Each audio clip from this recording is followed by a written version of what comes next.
Hello दोस्तों, welcome to my YouTube channel Ayush tutorial. कैसे हैं आप लोग सब? उम्मीद करता हूँ सारे बच्चे अच्छे ही होंगे। आज के इस वीडियो में हम देखेंगे system of particle and rotational motion का हमारा अगला टॉपिक, जो कि है equilibrium of a rigid body. मतलब आपकी जो रिजिड बॉडी है, जो ठोस बॉडी होती है, जिसमें पार्टिकल सेम वेलोसिटी से मूव कर रहे होते हैं और पास पास होते हैं, वो जो पार्टिकल्स मूव कर रहे होते हैं, सेम वेलोसिटी से मूव कर रहे होते हैं, ये एक इक्विलिब्रियम कंडीशन में होता है। अब वो इक्विलिब्रियम कंडीशन में कब होता है? तो जो हमारा टॉपिक है equilibrium of a rigid body, जो system of particle and rotational motion का है, वो बहुत ही ज़्यादा सिंपल है। देखिए कैसे। तो क्या है, जैसे कि हम बात करते हैं इक्विलिब्रियम ऑफ रिजिड बॉडी कब होगी। तो इक्विलिब्रियम ऑफ रिजिड बॉडी हमारी तब ही होगी, तब कब, जब हमारा लीनियर मोमेंटम और हमारा जो एंगुलर मोमेंटम है, linear momentum and angular momentum is constant. तो जब हमारा लीनियर मोमेंटम कांस्टेंट होगा या हमारा एंगुलर मोमेंटम कांस्टेंट होगा, तभी जाकर ये जो हमारी बॉडी कहलाएगी वो इक्विलिब्रियम ऑफ रिजिड बॉडी कहलाएगी। तो इक्विलिब्रियम रिजिड बॉडी, मतलब मान लेते हैं हमारी ठोस बॉडी है, रिजिड बॉडी है। ये रिजिड बॉडी हमारी इक्विलिब्रियम में तभी रहेगी, तभी पॉसिबल हो पाएगी, जब वहां पर लीनियर मोमेंटम और एंगुलर मोमेंटम वहां पर कांस्टेंट रहेगा। तब आगे बात समझ में। So a body, a rigid body is in equilibrium condition when the total linear momentum and angular momentum remains constant. Is it clear each and everyone? There are so many types of equilibrium, बहुत सारे type से equilibrium वहाँ पर होते हैं, हम देखेंगे अभी यहाँ पर।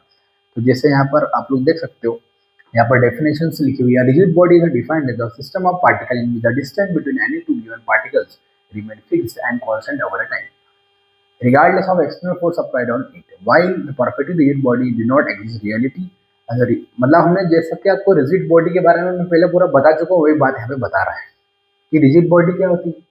रिजिड बॉडी जिसके अंदर के पार्टिकल की डिस्टेंस हमेशा सेम होती है, चेंज नहीं होती है पोजीशन। बट अगर हम उस पर एक्सटर्नल फोर्स लगा देंगे उस पार्टिकल पे, तो पार्टिकल की पोजीशन चेंज हो सकती है। तब तक वो बॉडी वहाँ पर रिजिड ही रहेगी। और एक अगर बात करें मोटा मोटा तौर पर, अगर बात करें कि कोई भी चीज़ चेंज होती है क्या, तो पॉसिबल है, बिल्कुल। सारी चीज़ें दुनिया में जितनी भी एग्जिस्ट करती है, सब कुछ चेंज हो सकता है। इसलिए इसको ऐसा माना गया है कि कोई सी रिजिड बॉडी होती है। अब ये बॉडी है, इसको भी हम चपटा कर सकते हैं, डक्टाइल कर सकते हैं। तो अर्थ को या मून को या सन को ऐसा रिजिड बॉडी हम मान रहे हैं कि इनको ज़्यादा समय तक, लंबे समय तक ये बॉडी हमारी चेंज नहीं होगी, तो इनको मानकर चला जा रहा है। रिजिड बॉडी क्या होती है? जिनके अंदर के पार्टिकल, सिस्टम ऑफ पार्टिकल्स अपनी डिस्टेंस पे होते हैं, वो पोजिशन चेंज नहीं करते हैं। अब अगर हम बात करें प्योर ट्रांसलेशन मोशन और प्योर रोटेशनल मोशन की, अगर हम बात करें, तो यहाँ पर every particle of the body move with the same velocity at an instant. All particles undergo the identical displacement along the parallel trajectories. और रोटेशनल मोशन की बात करते हैं, every particle of the body move circular path about a fixed line called the axis of rotation and the angular velocity omega the identical of the particle. अब देखो, मैं आपको समझाता हूँ कि ट्रांसलेशन मोशन क्या होता है और रोटेशनल मोशन क्या होता है। ठीक है भाई, ट्रांसलेशन मोशन क्या होता है? ट्रांसलेशन मोशन में अगर हमारी कोई भी बॉडी सीधे स्ट्रेट डायरेक्शन में अगर जा रही है, तो वो बॉडी हमारी ट्रांसलेशन मोशन में होगी। और रोटेशनल मोशन में मतलब बॉडी हमारी एक एक्सिस पर रिवॉल्व करती है। एक सबसे अच्छा एक चीज ये भी है कि सर्कुलर मोशन क्या होता है और रोटेशनल मोशन क्या होता है। तो सर्कुलर मोशन क्या होता है कि सर्कुलर मोशन मतलब क्या होता है कि अगर कोई ऑब्जेक्ट है,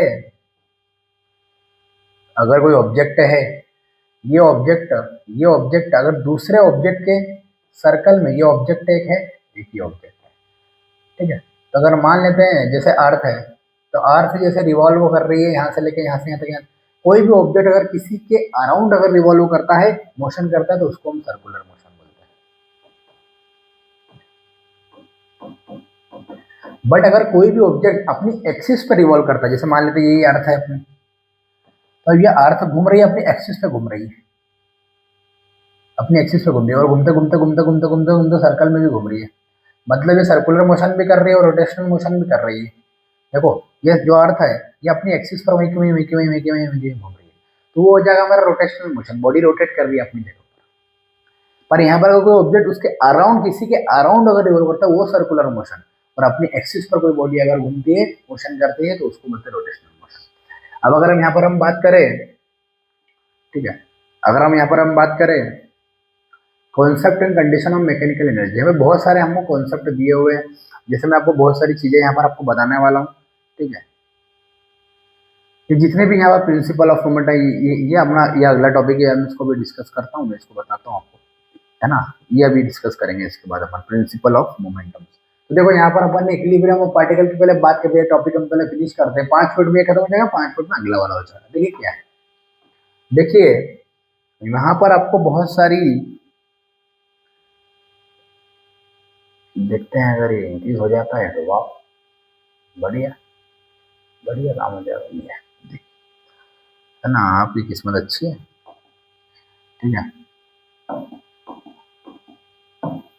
सबको दिख रहा होगा, और नहीं दिख रहा है तो इसके लिए माफी चाहता हूँ। बाकी ब्लू कलर से लिखते हैं। देखिए वहां पर आपके कई प्रकार के इक्विलिब्रियम होते हैं। तो equilibrium of a rigid body कब होगी? तो equilibrium of a rigid body तभी होगी, तभी पॉसिबल होगी। इक्विलिब्रियम ऑफ रिजिड बॉडी कब होगी पॉसिबल? जब वहां पर टोटल लीनियर मोमेंटम और एंगुलर मोमेंटम क्या हो जाएगा, कांस्टेंट हो जाएगा। तो लीनियर मोमेंटम और एंगुलर मोमेंटम अगर वहां पर कांस्टेंट हो जाता है, तब हमारी जो बॉडी कहलाती है वो रिजिड बॉडी इक्विलिब्रियम में कहलाती है। अब अगर हम बात करें, पर बहुत प्रकार से यहाँ पर इक्विलिब्रियम होते हैं। जैसे पहला होता है स्टैटिक इक्विलिब्रियम। स्टैटिक इक्विलिब्रियम क्या होता है? तो स्टैटिक इक्विलिब्रियम क्या होता है कि अगर कोई भी बॉडी है, अगर उसकी वेलोसिटी जीरो है ना, जीरो वेलोसिटी, अगर बॉडी कोई मूव नहीं कर रही है, तो वेलोसिटी जिस भी रिजिड बॉडी की जो वेलोसिटी वो जीरो है, तो ऐसी बॉडी हमारी कहलाएगी स्टैटिक इक्विलिब्रियम की कंडीशन में। बट अगर कोई भी बॉडी है, अगर वो मूविंग कंडीशन में है, उसके पास कांस्टेंट वेलोसिटी से मूव कर रहा है, तो वो जो हमारी बॉडी कहलाएगी वो कहलाएगी डायनेमिक इक्विलिब्रियम। तो डायनेमिक इक्विलिब्रियम क्या हो जाएगा कि अगर कोई भी बॉडी कांस्टेंट वेलोसिटी से मूव करती है, तब वो बॉडी हमारी इक्विलिब्रियम, कौन सी इक्विलिब्रियम में कहलाएगा? डायनेमिक इक्विलिब्रियम की कंडीशन में कहला जाएगा। फिर अगर हम बात करें, एक और होता है हमारा यहाँ पर स्टेबल और अनस्टेबल। स्टेबल इक्विलिब्रियम और अनस्टेबल इक्विलिब्रियम। देखो नाम से पता चल रहा है कि अगर आपने स्टेबल पता कर लिया तो आपको अनस्टेबल ऑटोमेटिकली पता चल जाएगा। तो स्टेबल इक्विलिब्रियम क्या होता है? स्टेबल इक्विलिब्रियम ऐसा इक्विलिब्रियम होता है, मतलब कोई भी अगर हमारी जो रिजिड बॉडी है, अगर वो रिजिड बॉडी अपनी ओरिजिनल पोजीशन चेंज कर लेता है, मान लेते पहले पहले रिजिड बॉडी हमारा यहाँ पर था, अब उठकर कहाँ आ गया, यहाँ पर आ गया, मतलब अपनी ओरिजिनल पोजीशन को चेंज कर लेना, वैसी कंडीशन को हम बोलते हैं इक्विलिब्रियम कंडीशन या स्टेबल कंडीशन। स्टेबल है मतलब स्टेबल है, या फिर हम कह सकते हैं कि पोजीशन, देखो स्टेबल हम एक तो ये कंडीशन, और स्टेबल के लिए हम एक चीज हो सकता है, बोलते ना व्यक्ति स्थिर है, जहां था वहीं आ गया, जहां था वहीं आ गया। न्यूट्रल इक्विलिब्रियम एक आता है अपना, न्यूट्रल इक्विलिब्रियम एक आता है, न्यूट्रल इक्विलिब्रियम। अब समझना बात को, तीनों को ध्यान से समझा रहा हूँ। अगर कोई भी ऑब्जेक्ट है, कोई भी रिजिड बॉडी है, अपनी पोजीशन चेंज कर कर यहाँ पर आ जाता है, इनिशियल यहाँ पर था और फाइनल यहाँ पर आ गया है, बट वो जो पोजीशन उसने चाहिए जो पहले थी, वही पोजीशन उसने बाद में भी अपना ली, मतलब जो पहले का जो गुण थे वही उसने बाद में भी उसके बाद गुण है।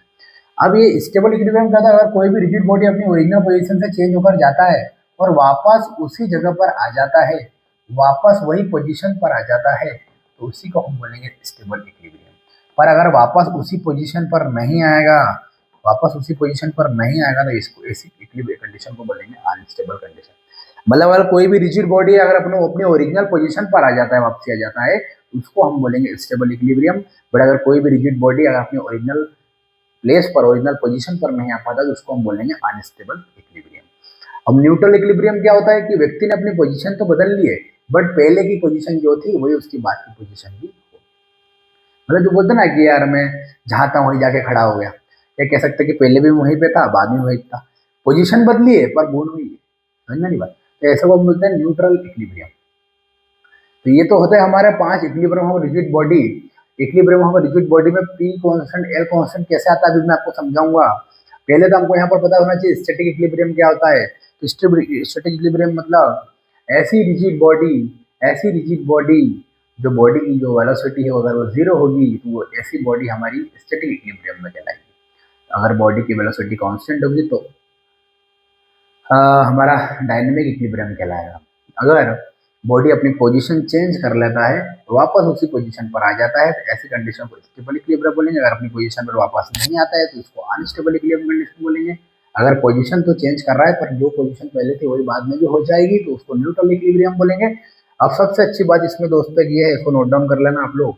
सबसे अच्छी दोस्तों एक बात ये है कि ये जो हमारा equilibrium of a rigid body है, इक्विलिब्रियम ऑफ रिजिड बॉडी है, इसमें दोस्तों क्या हो रहा है पहले नंबर पर और दूसरे नंबर पर देखो यहाँ पर जो है हमारा जो total force acting on the body जिसको हम बोलते हैं ट्रांसलेशन, और यहाँ पर हो जाएगा रोटेशनल। तो translation equilibrium of rigid body क्या होगा और rotational equilibrium of rigid body क्या होगा, इसकी भी दो टाइप। अब यही तो अपने को साबित करके देगा कि जो एल और जो पी है वो कांस्टेंट है, मतलब जो लीनियर मोमेंटम और जो एंगुलर मोमेंटम है वो कांस्टेंट है, ये तो हमको बताएगा। तो ट्रांसलेशन मोशन क्या होता है, रोटेशनल मोशन क्या होता है, ये तो हमको पता है। पर translation motion equilibrium of rigid body में कब होगा, rotational motion equilibrium of rigid body में कब होगा, समझना बात को ध्यान। तो जैसे कि हमको यहाँ पर पता है, क्या पता है कि जो फोर्स होता है ना वो प्रोपोर्शनल होता है dp अपॉन dt के। अब ये जो translation equilibrium of rigid body का मतलब ये होता है कि कोई भी body translation equilibrium of rigid body में तभी होगी या ट्रांसलेशन इक्विलिब्रियम में तभी होगी, लिख देता हूं मैं ट्रांसलेशन इक्विलिब्रियम, रोटेशनल इक्विलिब्रियम। तो कोई भी बॉडी ट्रांसलेशन इक्विलिब्रियम में तभी हो पाएगी जब उसका total force net force zero होगा। तो टोटल फोर्स या नेट फोर्स अगर जब जीरो हो जाएगा, नेट फोर्स अगर जीरो हो जाएगा तो ये जो हमारी बॉडी है वो ट्रांसलेशन इक्विलिब्रियम में कहलाएगी। बट अगर नेट टॉर्क जीरो हो जाएगा, अगर टॉर्क हमारा जीरो हो जाएगा, तो टॉर्क अगर हमारा जीरो हो जाएगा तो हमारी जो बॉडी कहलाएगी वो रोटेशनल इक्विलिब्रियम में कहलाएगी। यहाँ पर सेकेंड लॉ से F equal to DP by D था, यहाँ पर हमारा tau equal to DL by D था, याद आया होगा आपको। ये लीनियर मोमेंटम है, यहाँ पर एंगुलर मोमेंटम है, यहाँ पर फोर्स है, यहाँ पर टॉर्क है, यहाँ पर टाइम है, यहाँ पर टाइम है। टाइम कितने लगेगा, अगर ऑब्जेक्ट सीधा जाएगा तो भी टाइम 2 सेकंड लग रहा है और ऑब्जेक्ट यहाँ से यहाँ आ रहा तो भी तो 2 सेकंड टाइम लग रहा है। अब दोस्तों सबसे इंपॉर्टेंट बात ये वही है कि अगर नेट फोर्स जीरो है, अगर नेट टॉर्क जीरो है तो हमारा जो है ट्रांसलेशन इक्विलिब्रियम, ट्रांसलेशन इक्विलिब्रियम कहलाएगा कोई भी ऑब्जेक्ट रिजिड बॉडी है, और हमारा कोई भी रिजिड बॉडी है रोटेशनल इक्विलिब्रियम कब कहलाएगा, जब हमारा नेट टॉर्क जीरो हो जाएगा। यहाँ पर अगर फोर्स जीरो होता है तो dp upon dt equal to zero. अब यहाँ पर जो p है वो कांस्टेंट के बराबर आ जाता है, क्योंकि जो डिफरेंशिएशन इधर आके जीरो बनता है, इंटीग्रेशन बनता है, हमारा p जो होता है वो कांस्टेंट बन जाता है। सेम एबिलिटी यहाँ पे होगा, टॉर्क अगर हमारा जीरो है, ये dl अपॉन dt है, और यहाँ पर जो l है वो हमारा कांस्टेंट हो जाएगा। तो हमारा लीनियर मोमेंटम और जो हमारा एंगुलर मोमेंटम है वो क्या होगा, कांस्टेंट होगा, तभी जो हमारी जो बॉडी कहलाएगी वो इक्विलिब्रियम ऑफ रिजिड बॉडी कहलाएगी। मतलब अगर किसी भी बॉडी को इक्विलिब्रियम में अगर रहना है तो उसकी लीनियर मोमेंटम, उसका लीनियर मोमेंटम कांस्टेंट होना चाहिए और उसका एंगुलर मोमेंटम भी क्या होना चाहिए, कांस्टेंट होना चाहिए, न्यूटन के सेकंड लॉ के मुताबिक। समझ में आई बात, इतनी सी बात आपको याद रखना, यही बात सेम टू सेम एनसीईआरटी में भी दी हुई है। अब जाकर सेम टू सेम मार्क कर सकते हो, ऐसा कैसा आप लोग देख सकते हो। चलिए हम बात करते हैं अगला जो हमारा टॉपिक है, जो हमारा टॉपिक है वो है हमारा प्रिंसिपल ऑफ मोमेंटम। जो पीडीएफ में नीचे आया था लास्ट में आपको बताया था, मैं आपको समझाऊँ, वहां से आप लोग नोट्स बना लेना। यहाँ पे देखो प्रिंसिपल ऑफ मोमेंटम, ये होता क्या है। तो सपोज किया यहाँ पर हमें एक सीसॉ है, क्या है, सीसॉ। सीसॉ मतलब क्या, वो जो बच्चे झूला नहीं झूलते, वो बच्चा झूला नहीं झूलते, फलक्रम बोलते जिसको हम, एक इस तरफ बैठता है, इस तरफ और ऐसे झूलते रहता है, ऐसी लाइन रहती है और ये बैठते ऐसे झूलते रहता है ऐसा। तो यहाँ पर एक मान लेते हैं, एक एक एक एक देखो यहाँ पर सीसॉ बना लेते, पहले हम कैसे बनाते हैं, ऐसे अपन बना लेता है इस तरीके से। ये इसका मिडिल पॉइंट हो गया, मिड पॉइंट हो गया, ये मिड पॉइंट, और यहाँ पर एक बच्चा बैठा हुआ है, ये चाइल्ड 2 है, ये चाइल्ड 1 है, ये मिड पॉइंट है ना। इसको ये हम बोलते हैं फलक्रम, फलक्रम बोलते हैं। जो मिड पॉइंट होता है चीज होगा उसी को हम बोलते हैं फलक्रम। अब अगर हम बात करें, यहाँ पर एक चाइल्ड 1 बैठा हुआ जिसका मास m1 है, यहाँ पे चाइल्ड 2 बैठा हुआ जिसका मास m2 है, यहाँ से यहाँ तक डिस्टेंस d1 है और यहाँ से यहाँ तक डिस्टेंस d2 है। तो अगर डिस्टेंस d2 ज़्यादा है d1 से, अगर डिस्टेंस d2 ज़्यादा है d1 से, जिसका मतलब ये होगा कि यहाँ पर फोर्स कम लगेगा, यहाँ पर फोर्स कम लगेगा, मतलब F2 फोर्स हमारा कम हो जाएगा और F1 फोर्स हमारा ज़्यादा हो जाएगा। इसका मतलब ये होता है। अगर हम इक्विलिब्रियम कंडीशन की बात करें, सीसॉ की इक्विलिब्रियम कंडीशन की बात करें, तो सीसॉ की इक्विलिब्रियम कंडीशन क्या होगी? इक्विलिब्रियम मतलब बराबर, इधर जितना फोर्स लग रहा है उधर भी उतना ही फोर्स लगेगा, मतलब जितना इधर F1 फोर्स लगेगा इधर भी उतना F2 फोर्स लगेगा। इधर डिस्टेंस कितना है d1, इधर डिस्टेंस कितना है d2, तो W1 W2 आ जाएगा, वर्क आ जाएगा। अब यहाँ पर हमने क्या बोला कि अगर ये इक्विलिब्रियम कंडीशन में है, इक्विलिब्रियम कंडीशन में मतलब F1 d1 minus F2 d2 equal to 0 के बराबर है।